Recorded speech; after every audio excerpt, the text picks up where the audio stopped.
എല്ലാവർക്കും സലു കിച്ചനിലേക്ക് സ്വാഗതം. ഞാൻ സമീറ. അപ്പൊ ഇന്ന് ഞാൻ നിങ്ങൾക്ക് ഉണ്ടാക്കി കാണിച്ചു തരാൻ പോകുന്നത് നെയ്യപ്പമാണ്. ഈ നെയ്യപ്പം ഒരുപാട് പേർക്കൊക്കെ അറിയാമായിരിക്കും ഉണ്ടാക്കുന്നത്, എന്നാലും അറിഞ്ഞുകൂടാത്ത കുറെ പേരുണ്ടല്ലോ, അവർക്ക് വേണ്ടിയിട്ടാണ് ഞാൻ ഇന്ന് ഈ നെയ്യപ്പം ഉണ്ടാക്കി കാണിക്കുന്നത്. വളരെ സിമ്പിൾ ആണ് കേട്ടോ ഇത്. ഈ നെയ്യപ്പത്തിന്റെ സൈഡ് നല്ല മൊരിഞ്ഞതും സെന്റർ നല്ല സോഫ്റ്റുമാണ്. കണ്ടോ, ഞാൻ ഒന്ന് ടേസ്റ്റ് ചെയ്തിട്ട് പറഞ്ഞുതരാം.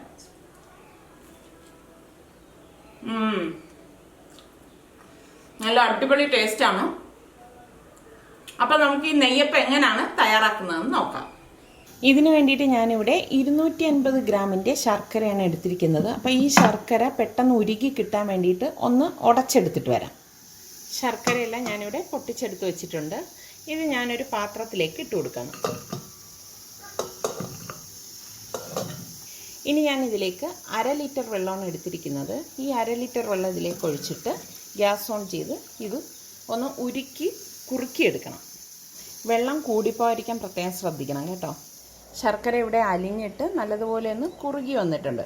ഞാൻ ഈ സമയം ഗ്യാസ് ഓഫ് ചെയ്തിട്ട് ഇതിന് നന്നായിട്ട് തണുപ്പിച്ചിട്ട് അരിച്ചെടുക്കും. അരിച്ച ശേഷമാണ് നമ്മളിത് അരച്ചെടുക്കുന്നത്. ഈ നേരം കൊണ്ട് ഞാനൊരു ഗെയിമിംഗ് ആപ്പ് ഇൻട്രൊഡ്യൂസ് ചെയ്തുതരാം. MPL അഥവാ മൊബൈൽ പ്രീമിയർ ലീഗ്. ഈ ഒരു ആപ്പിനൊരു പ്രത്യേകതയുണ്ട്. ബോറടി മാറ്റുന്നതിനോടൊപ്പം നമ്മൾക്ക് പോക്കറ്റ് മണി ഉണ്ടാക്കാൻ പറ്റും. ഈ ആപ്പിന്റെ ബ്രാൻഡ് അംബാസിഡർ നിങ്ങൾ കണ്ടല്ലോ, നമ്മളുടെ ക്രിക്കറ്റ് താരം വിരാട് കോഹ്ലിയാണ്. നമ്മൾ ഈ ആപ്പിൽ ജോയിൻ ചെയ്യുമ്പോൾ തന്നെ 10 റുപ്പീസ് സൈനപ്പ് ബോണസ് നമുക്ക് കിട്ടും. ഇപ്പം ഈ ആപ്പിൽ ഒരുപാട് ഗെയിംസ് ഉണ്ട്. അതായത് ചെസ്സ്, ക്യാരംസ്, പൂൾ, ഒരുപാട് ചോയ്സ് ഉണ്ട്. നമ്മൾ കളിക്കുന്നതിനനുസരിച്ചാണ് പൈസ ഏൺ ചെയ്യുന്നത്. ഇതിൽ ചില ഗെയിംസ് കളിക്കണമെങ്കിൽ നമുക്ക് നമ്മളുടെ പേടിഎം വാലറ്റ് ഇതിലേക്ക് ലിങ്ക് ചെയ്തിട്ടോ നമ്മളുടെ ഫ്രണ്ട്സിൻ്റെ അടുത്ത് ഷെയർ ചെയ്തിട്ടോ നമുക്ക് ടോക്കൺസ് തരും. അപ്പോൾ ആ ടോക്കൺ വെച്ചിട്ട് കളിച്ചിട്ടാണ് നമ്മൾ ഇതിൽ ഏൺ ചെയ്യുന്നത്. ഇതിൻ്റെ ഒരു സാമ്പിൾ ഞാൻ കാണിച്ചു തരാം. നമ്മൾ ഈ ആപ്പ് തുറന്ന് ഇഷ്ടമുള്ള ഗെയിം സെലക്ട് ചെയ്ത് കളിക്കുകയാണ്. ഇതിലിപ്പം ലുഡോയാണ് കളിക്കുന്നത്. ഇതിൽ നിന്ന് കളിച്ച് ജയിച്ചാൽ അപ്പം തന്നെ പൈസ പേടിഎം വഴിയോ UPI വഴിയോ റെഡീം ചെയ്യാം. ഈ ആപ്പിന്റെ ലിങ്ക് ഞാൻ താഴെ ഡിസ്ക്രിപ്ഷൻ ബോക്സിൽ കൊടുത്തിട്ടുണ്ട്. താല്പര്യമുള്ളവർക്ക് നോക്കാം. ഞാനിവിടെ 2.5 കപ്പ് പച്ചരി 8 മണിക്കൂർ മുമ്പ് വെള്ളത്തിലിട്ട് കുതിർത്ത് വെച്ചിരിക്കുന്നതാണ്. അപ്പോൾ ഇനി ഇത് നന്നായിട്ട് കഴുകിയിട്ടാണ് ഞാനിവിടെ എടുത്ത് വെച്ചിരിക്കുന്നത്. അപ്പോൾ ഇനി ഇത് ഡ്രെയിൻ ചെയ്ത് എടുത്തിട്ട് വരാം.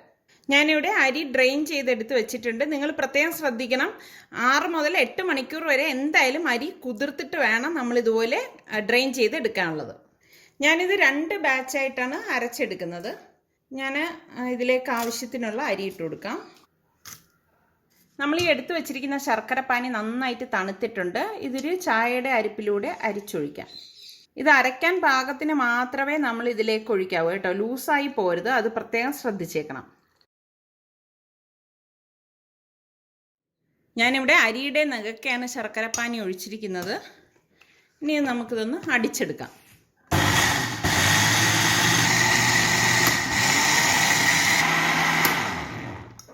ഇതിവിടെ ഞാൻ അരച്ചെടുത്തിട്ടുണ്ട്. ഇതിന് നമുക്കൊരു ബൗളിലേക്ക് ഒഴിച്ചു കൊടുക്കാം.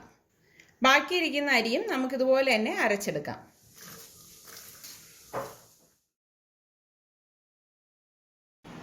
ഇനി ഇത് നന്നായിട്ടൊന്ന് മിക്സ് ചെയ്ത് കൊടുക്കാം.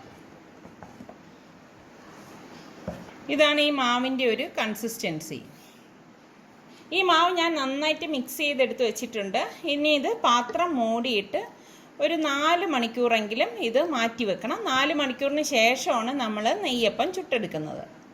ഇപ്പം ഞാൻ അരച്ച് വെച്ചിട്ട് 4 മണിക്കൂർ കഴിഞ്ഞിട്ടുണ്ട്. ഇനി നമുക്കിതിൻ്റെ അടപ്പൊന്ന് മാറ്റിയിട്ട് നോക്കാം. ഞാൻ ഇതിലേക്ക് 2 നുള്ള് സോഡാപ്പൊടി ഇട്ട് കൊടുക്കുകയാണ് കേട്ടോ. സോഡാപ്പൊടി കൂടരുത്, അത് പ്രത്യേകം ശ്രദ്ധിച്ചേക്കണം. അതുപോലെ തന്നെ 1/2 ടീസ്പൂൺ ഏലക്കാപ്പൊടിയും 1/2 ടീസ്പൂൺ കറുത്ത എള്ളും കൂടി ഇട്ട് ഇതൊന്ന് മിക്സ് ചെയ്ത് കൊടുക്കാം. നന്നായിട്ടൊന്ന് മിക്സ് ചെയ്തെടുക്കണം. എള്ളിൻ്റെ അളവൊക്കെ നിങ്ങൾക്ക് എത്ര വേണോ അതിനനുസരിച്ച് ചേർത്ത് കൊടുക്കാം കേട്ടോ. അതുപോലെ തന്നെ കൊപ്ര ഉണക്കിയത് നമുക്ക് എണ്ണയിൽ ഫ്രൈ ചെയ്തിട്ട് കൊടുക്കാം. അതെല്ലാം നിങ്ങളുടെ ഇഷ്ടത്തിനനുസരിച്ച് ചേർത്ത് കൊടുക്കാം. ഇപ്പം ഞാൻ ഇതിൽ കൊപ്രയൊന്നും ചേർക്കുന്നില്ല, ചേർക്കാതെയാണ് ഈ നെയ്യപ്പം തയ്യാറാക്കുന്നത്. ഇതാണ് നെയ്യപ്പത്തിൻ്റെ ബാറ്ററിൻ്റെ ഒരു കൺസിസ്റ്റൻസി കേട്ടോ. ഒരു ഇരുമ്പ് ചട്ടി അടുപ്പത്ത് വെച്ച് അത് ചൂടാവുമ്പോഴേക്ക് നമുക്ക് ഈ നെയ്യപ്പം പൊരിച്ചെടുക്കാൻ ആവശ്യത്തിനുള്ള ഓയിൽ ഒഴിച്ചു കൊടുക്കാം. ഓയിൽ നല്ല ചൂടായ ശേഷം മാത്രമേ നമ്മൾ മാവ് ഇതിലേക്ക് കോരി ഒഴിച്ചു കൊടുക്കാവൂ കേട്ടോ. എണ്ണ ഇവിടെ ചൂടായിട്ടുണ്ട്. അപ്പോൾ നമുക്ക് ഈ മാവ് ഇതുപോലെ ഒന്ന് കലക്കിയിട്ട് ഇതുപോലെ ഒരു തവി മാവ് കണ്ടല്ലോ, ഈ ഒരളവിൽ നമുക്ക് കോരി ഒഴിച്ച് ചുട്ടെടുക്കാം.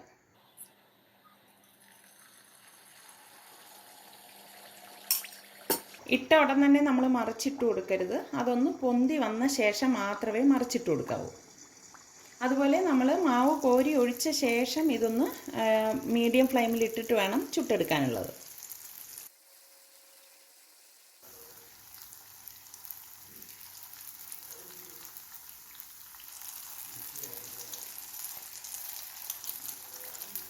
ഇതിൻ്റെ ഉൾഭാഗം വെന്ത ശേഷം മാത്രമേ നമ്മൾ മറിച്ചിട്ട് കൊടുക്കാവൂ കേട്ടോ. ഉണ്ടോ ഇത് പൊങ്ങി പൊങ്ങി വരുന്നത്? ഇനി നമുക്കിത് മറിച്ചിട്ട് കൊടുക്കാം.